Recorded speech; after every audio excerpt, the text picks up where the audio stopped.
Hello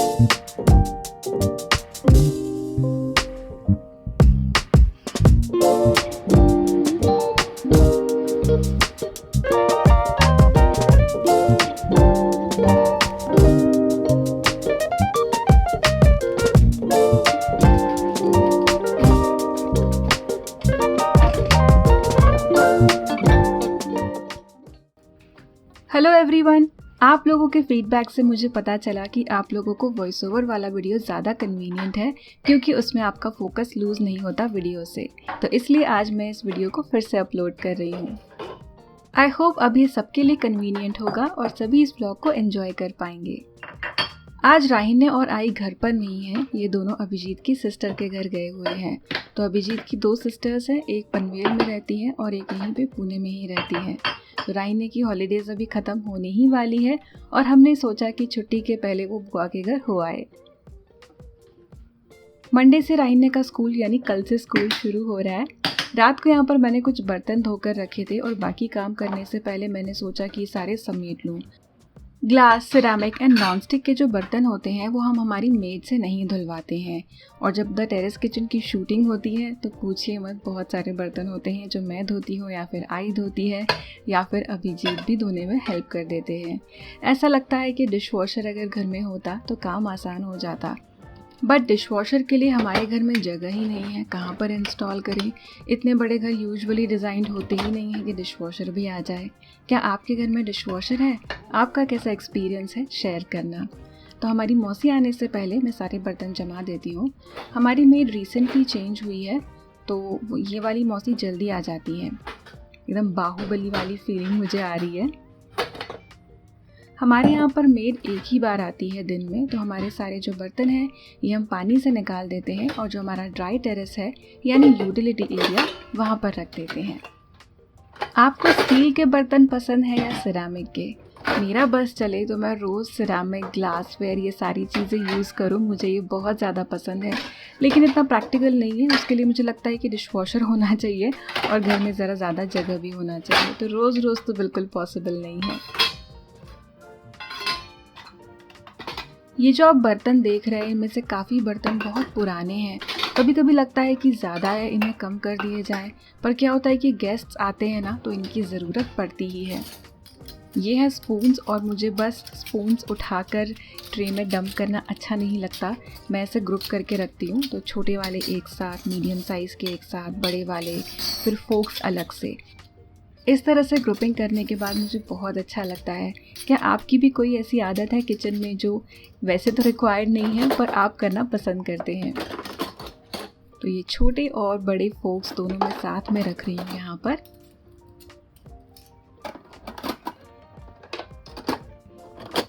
तो ये चम्मच अच्छे से अरेंज हो गए हैं एंड मुझे बहुत अच्छा लग रहा है। चलो अब बनाते हैं ब्रेकफास्ट। मैंने सोचा कि क्या बनाऊं, फिर मेरे दिमाग में आया कि सेवई का उपमा बनाते हैं, ये जल्दी भी बनता है और टेस्टी भी लगता है। तो मैं क्या करती हूँ कि बॉईल कर लेती हूँ पहले सेवई को यानी वर्मिसेली को। डायरेक्ट तड़के में नहीं ऐड करती हूँ, पर आप वैसे भी कर सकते हैं। तो यहाँ पर 1 कप मैंने रोस्टेड वर्मिसेली ली है। इसे 3 से 4 मिनट तक हम बॉईल करेंगे।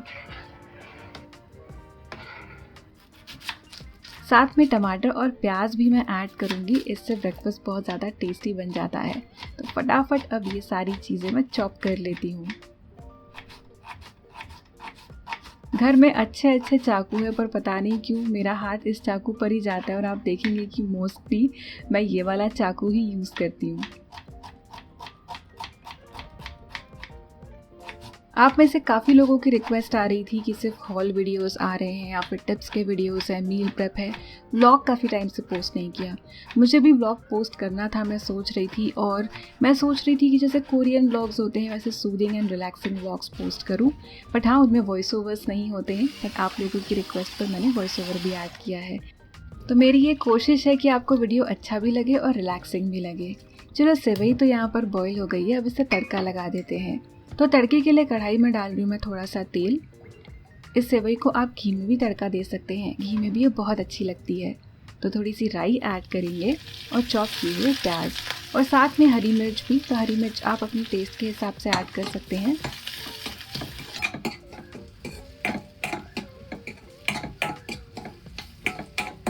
जो कड़छी या चम्मच होते हैं उनके लिए मैं स्पून रेस्ट यूज़ करना पसंद करती हूँ या फिर कभी कभी कोई प्लेट भी यूज़ कर लेती हूँ।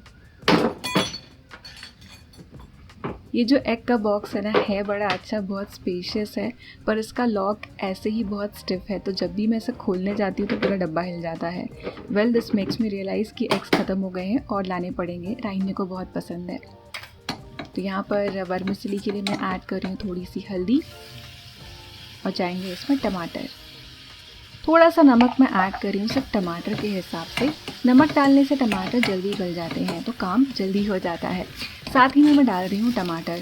पोहा हो, उपमा हो या फिर हो वर्मिसेली, रोटी का चिवड़ा, ये सारी चीज़ें मुझे ऐसी वेजिटेबल्स वाली पसंद है।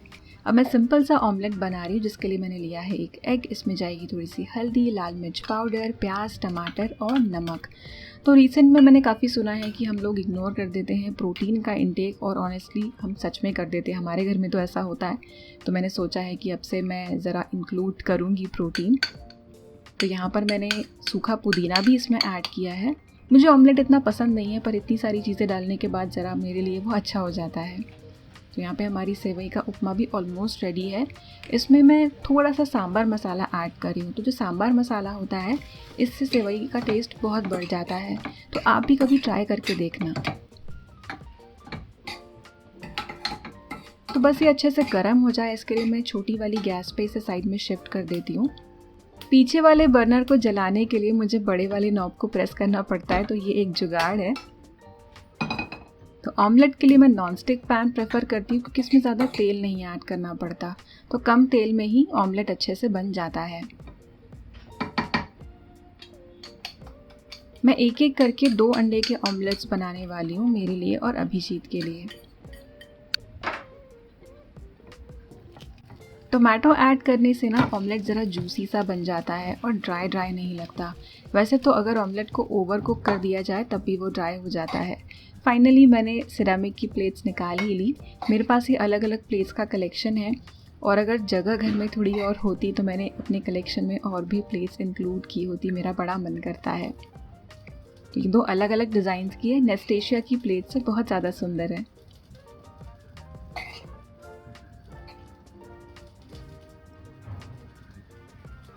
ये उपमा मैंने फैला लिया है और इसके ऊपर मैं ये ऐड कर रही हूँ ऑमलेट। कितना अच्छा कलरफुल लग रहा है। थोड़ा सा और मैं इसे सजाने वाली हूँ। इसके ऊपर हरा धनिया भी ऐड किया जा सकता है, लेकिन पुदीना भी अच्छा लगता है, और ना केवल डेकोरेशन के लिए पर खाने में भी अच्छा लगता है। तो सबसे पहले मैं डाली थोड़ी सी पिज़्ज़ा सीजनिंग और ये पुदीना। तो सुंदर भी लग रहा है और टेस्टी तो है ही। आज घर में बहुत शांति है। आगे आने वाले मेरे व्लॉग्स में ऐसा बिल्कुल भी नहीं होने वाला है क्योंकि बैकग्राउंड में आप राइने को सुनेंगे। एनीवे, ये कॉम्बिनेशन बहुत बढ़िया लग रहा है। आप लोग भी ज़रूर ट्राई करके देखना ऐसे उपमा वर्मिसेली का और इसके साथ में ऑमलेट। अगर आप वेजिटेरियन हैं तो आप चीला बना सकते हैं बेसन का। जो हमारे स्टील के बर्तन होते हैं ये मैं ड्राई टेरेस में रख रही हूँ मेड के लिए, और बाकी के जो ये बर्तन है और जो नॉनस्टिक वाला हमारा पैन है ये मैं वॉश कर रही हूँ। क्योंकि आज मैं ब्लॉग शूट कर रही हूँ तो इसके बाद अब मैं थोड़ी सी एडिटिंग करूँगी और बाकी कोई और शूट नहीं कर रही हूँ, वरना ढेर सारा काम होता है शूटिंग का।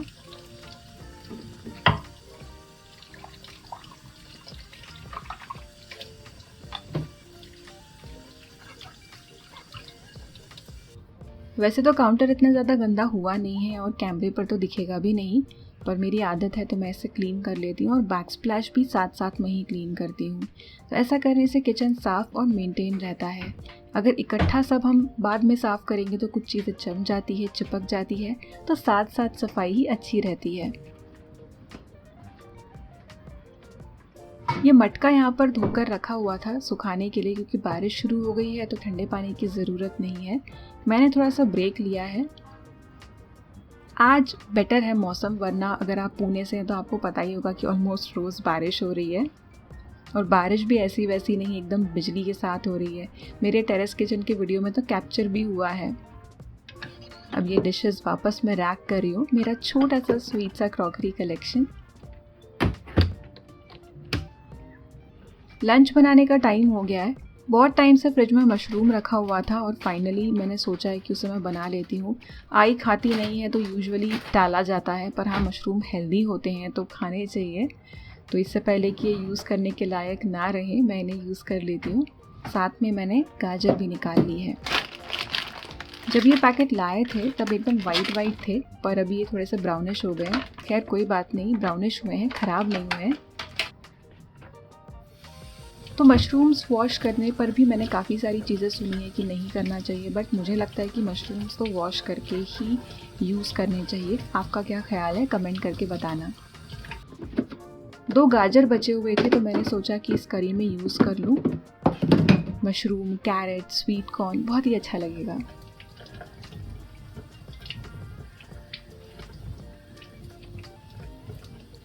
तो कैरेट्स मैंने अच्छे से वॉश कर लिए हैं, अब इसे छील लेंगे। तो ये जो पीलर है इसके बारे में आप में से काफ़ी लोगों ने मुझसे पहले पूछा था और लिंक मांगी थी। ये पीलर और नाइफ़ का सेट है जो कि एकदम कोलैप्स होके एक रेक्टेंगल बन जाता है। ये मैंने अमेज़ॉन से लिया था, I think I life brand का था, पर अब ये अवेलेबल ही नहीं है, मतलब ढूंढने से भी नहीं मिल रहा है कहीं पे, वरना मैं इसकी लिंक ज़रूर ऐड कर देती। तो मोटे मोटे टुकड़े में गाजर के कट कर रही हूँ क्रीमी करी एंड राइस के लिए।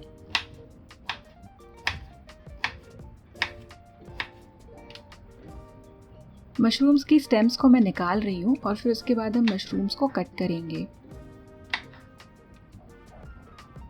मशरूम जैसे आपको पसंद है वैसे आप कट कर सकते हैं, तो मुझे इसके बड़े बड़े टुकड़े अच्छे लगते हैं। अगर आपको बहुत ज़्यादा बड़े टुकड़े नहीं पसंद है तो आप पतले स्लाइसेस भी कर सकते हैं। मशरूम का सूप भी बहुत ज़्यादा अच्छा लगता है। क्या आपको मशरूम्स पसंद है? वैसे इंडिया में तो मोस्टली बटन मशरूम की वैरायटी ही बहुत कॉमन है, वरना होती तो बहुत सारी है। मैं सिंपल राइस बना रही हूँ, ये आंबे मोहर राइस है।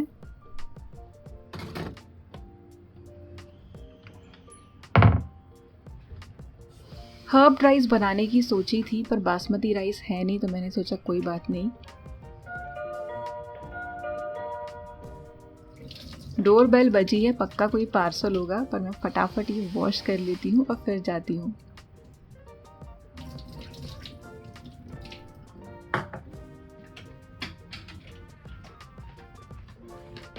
और मेरा गेस सही था, अमेज़ॉन का ही पार्सल आया था। तो ये आंबे मोहर राइस मैं ऐड कर रही हूँ प्रेशर कुकर में। राइस के साथ साथ अगर आप थोड़ा सा घी ऐड करेंगे तो राइस बहुत अच्छा बनता है, फिर वो आंबे मोहर हो, बासमती हो या कोई भी चावल आप बना रहे हो। और थोड़ा सा नमक। घी की वजह से ना एक अलग ही सॉफ्टनेस आती है और खुशबू भी बहुत अच्छी आ जाती है। एक पैन में मैं वेजिटेबल्स को फ्राई करूँगी और दूसरे बर्तन में मैं सॉस बनाऊँगी। तो यहाँ पर मैंने 2 बर्तन निकाल लिए हैं। बटर ख़त्म हो गया है तो मैंने सोचा कि चलो वाइट सॉस को घी से ही बना लेते हैं। तो यहाँ पे मैं घी ऐड कर रही हूँ और इसमें जाएंगे थोड़े से लहसुन। तो लहसुन की स्लाइसेस मैं ऐड कर रही हूँ। ये स्लाइसर मैंने अपनी फ्रेंड से मंगाया था amazon.com से, यानी US से। इसकी लिंक पहले थी अवेलेबल हमारे अमेज़ॉन इंडिया पर भी, पर अब ये आउट ऑफ स्टॉक है। तो थोड़ा सा गोल्डन होने तक हमें इस गार्लिक को फ्राई करना है। अब फिर नेक्स्ट हम ऐड करेंगे कैरेट्स एंड मशरूम। वैसे तो ये बर्तन जो है मुझे पता है, यानी पैन पूरा भर जाएगा, पर क्योंकि मशरूम श्रिंक हो जाता है फिर भी मैंने ये छोटा वाला पैन ही ले लिया। तो थोड़ा ढक देती हूँ ताकि ये श्रिंक हो जाए। थोड़ा थोड़ा श्रिंक होना शुरू हो गया है। अब इसमें मैं ऐड कर रही हूँ चिली फ्लेक्स। एकदम कम चिली फ्लेक्स में कुछ होता नहीं है, तो थोड़े से ज़्यादा। एंड साथ में पिज़्ज़ा सीजनिंग। ये जो पिज़्ज़ा सीजनिंग है ना, मैं बहुत यूज़ करती हूँ अलग अलग चीज़ों में। थोड़ा सा नमक ऐड करेंगे तो थोड़ा सा और ये श्रिंक हो गया है। इसे ढककर अब पकाना है। तो वेजिटेबल्स को अलग से पकाना है और इसका सॉस अलग से बनेगा। तो वेजिटेबल्स को अब मैं दूसरे गैस पर ट्रांसफ़र कर देती हूँ और साथ ही में सॉस बना लेती हूँ।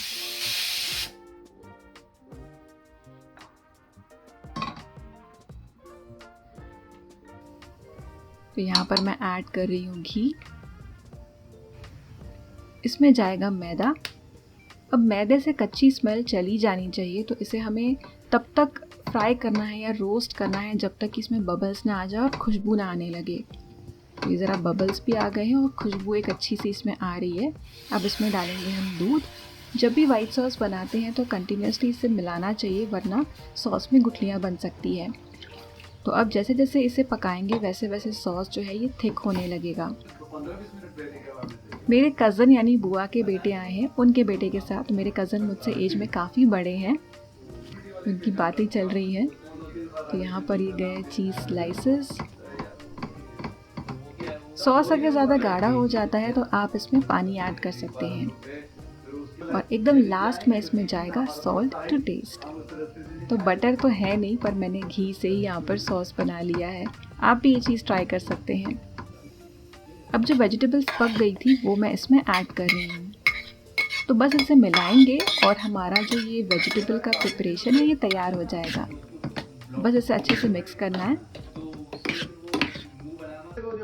और ये हमारी यमी यमी क्रीमी वेजिटेबल्स तैयार हो गई है। तो इसे अभी मैं ढक देती हूँ। तो भैया आए हुए हैं, मैंने उन्हें खाना भी ऑफ़र किया, पर उनका अर्ली लंच हो जाता है तो वो लंच करके आए हुए हैं। तो कोकम शरबत मैंने सोचा बनाती हूँ, क्योंकि पहले भी मैंने उनके लिए बनाया था, उनको बहुत पसंद आया था। तो इसलिए आज भी मैं कोकम शरबत बना रही हूँ भैया के लिए और उनके बेटे के लिए। तो भैया को बिना आइस का चाहिए और उनके बेटे को आइस वाला चाहिए। मुझे भी कोकम शरबत बहुत अच्छा लगता है। तो ये फर्स्ट ग्लास जिसमें मैंने आइस ऐड नहीं की है, और ये सेकंड वाला इसमें मैं आइस ऐड कर रही हूँ। कलर भी कितना अच्छा लगता है ना कोकम शरबत का, ऐसे देखने में लगता है कि कितना रिफ्रेशिंग है। और बर्फ़ डाल के तो बहुत ही बढ़िया ये लगता है।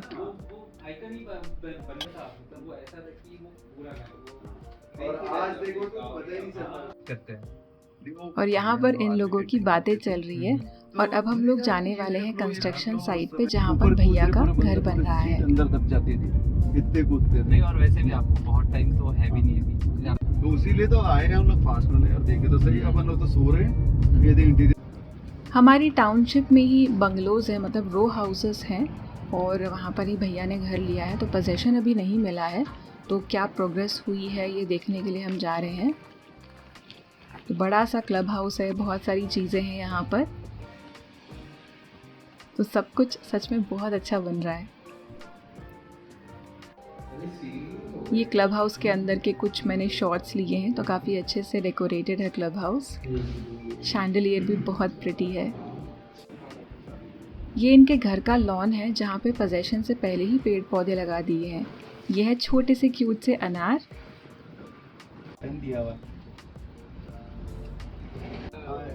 और ये नींबू का पेड़ है, और छोटे से यहाँ पे मतलब बहुत सारे नींबू इस पेड़ पर लगे हुए हैं। ये अमरूद का पेड़ है और इसके ऊपर ढेर सारे अमरूद लगे हुए हैं। मुझे तो इतनी एक्साइटमेंट हो रही है ये सब देख के। भैया भाभी जल्दी से शिफ्ट हो जाएंगे तो मैं आती जाती रहूँगी। ये हम घर के अंदर आ गए हैं। घर की स्टेयर्स है, घर के अंदर लिफ्ट भी है। तो ग्राउंड, फर्स्ट, सेकेंड एंड अभी थर्ड फ्लोर पर टेरेस है। तो हम लोग अभी टेरेस पर आ गए हैं। Back to home and it's time for lunch. तो लंच हमारा तो गर्मा गर्म तैयार ही है। बस आज लंच थोड़ा लेट हो गया रेगुलर टाइम से, क्योंकि हम साइट विज़िट के लिए चले गए थे। मैंने सोचा कि बढ़िया से प्रेजेंट किया जाए। हमेशा तो स्टील की थाली में ही खाते हैं, पर आज मैंने ये प्लेट्स निकलवाई। इन प्लेट्स के पीछे भी एक स्टोरी है, कभी किसी और ब्लॉग में बताऊंगी। तो गार्निशिंग के लिए मैंने यहाँ पर धनिया डाला है और थोड़े से चिली फ्लेक्स डाले हैं। अब हम टीवी देखते देखते लंच करेंगे। मौसम बहुत ही अच्छा हो रहा है एंड ऐसा लग रहा है कि कुछ मैं करूँ ना, यानी कुछ और काम करूँ ना, बट यस, एडिटिंग का काम है जो कि मुझे जाकर अभी करना है। It's time for a coffee break. मुझे चाय से ज़्यादा कॉफ़ी पसंद है, और उसमें भी जो हेल्दी कॉफ़ी नहीं होती है ना, यानी बहुत सारा दूध, क्रीम, आइस, ऐसी वाली कॉफ़ीज़ मैं ज़्यादा पसंद करती हूँ। खैर, यहाँ पर मैं एस्प्रेसो बना रही हूँ। कॉफ़ी बीन्स मैंने घर पे ग्राइंड किए थे, यहाँ पर टैम्प कर रही हूँ और एस्प्रेसो कॉफ़ी मशीन में यूज़ करने वाली हूँ। ये पोर्टा फिल्टर मैंने यहाँ पर लगा दिया है।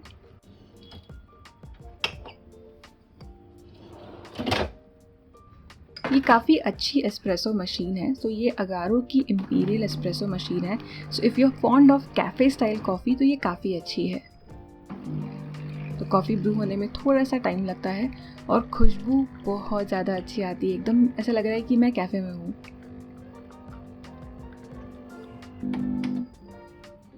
मुझसे ब्लैक कॉफ़ी पी नहीं जाती है, मैंने ट्राई की है। तो मैं इसमें चीनी भी डालती हूँ, दूध भी डालती हूँ, भले ही मैं कम क्वांटिटी में या ओकेजनली ऐसी कॉफ़ी पीऊँ, पर मुझे ये सारी चीज़ें चाहिए।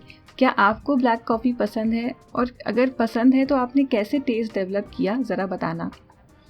तो ये गया कॉफ़ी का डिकॉक्शन, साथ में जाएगा दूध, चीनी मैंने ऐड की है और ये दूध जो है एकदम ठंडा है।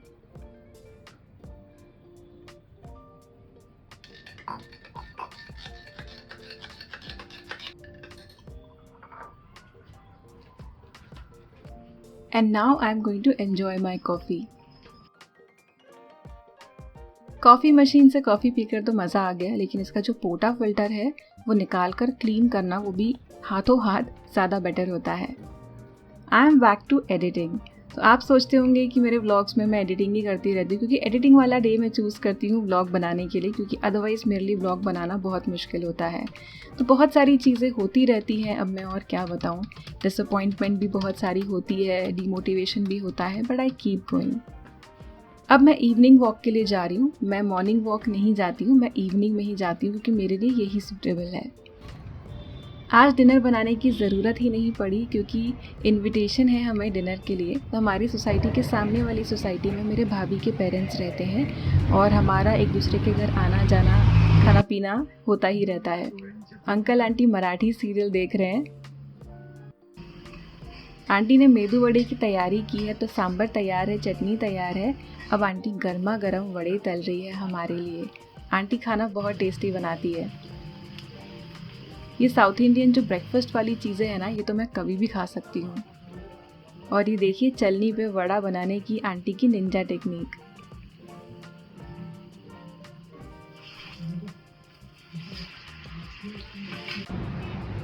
ये है इनके बालकनी का व्यू, कितना सुंदर है ना, बहुत ही अच्छा लग रहा है, एकदम यहाँ पे बैठ के रिलैक्स कर सकते हैं। तो अब हम सब मिलके एंजॉय करेंगे ये गर्मा गर्म मेदू वड़ा और सांभर चटनी के साथ। वड़े एकदम बढ़िया क्रिस्पी बने हैं और बस मैं सोच रही हूँ कि कब कैमरा बंद करूँगी और इन्हें खाऊंगी। आई होप ये व्लॉग आपने एंजॉय किया होगा और वॉइस ओवर से आपको हेल्प मिली होगी। मिलते हैं अगले वीडियो में, तब तक के लिए bye and thank you for watching.